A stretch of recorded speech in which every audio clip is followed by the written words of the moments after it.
my wife, who's 66, has an opportunity to retire from a second job, and she had a small retirement pension, and it's $18,000 if she takes the cash, and it's $135 a month. Now, the $18,000, I mean, if I got a CD, which I can do for 5.5%, doesn't come close to 135.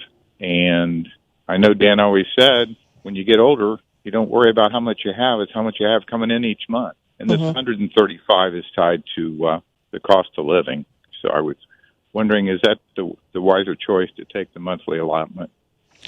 Does it have a survivor benefit, or is it just on her life? It's just on her life.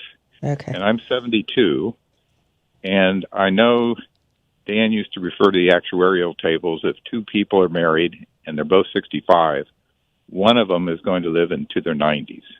It's not going to be me, Shanna.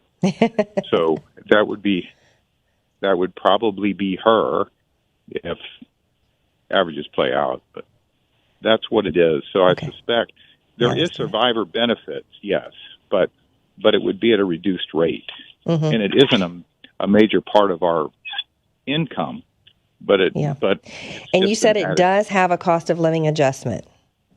Yes, it does. After 3 years. Okay. Yeah, that's an unusual scenario. Looking at the income, that's about 9% a year if you compare it to the $18,000. Now, the one caveat here is that, if you look at actuary tables, like you pointed out, it's probably a better deal to take the annuity part of it, the monthly payment, but we never know. So if losing that $135 a month is not going to impact you in any way, if you are the survivor, then that's another check in the box towards taking the monthly payment.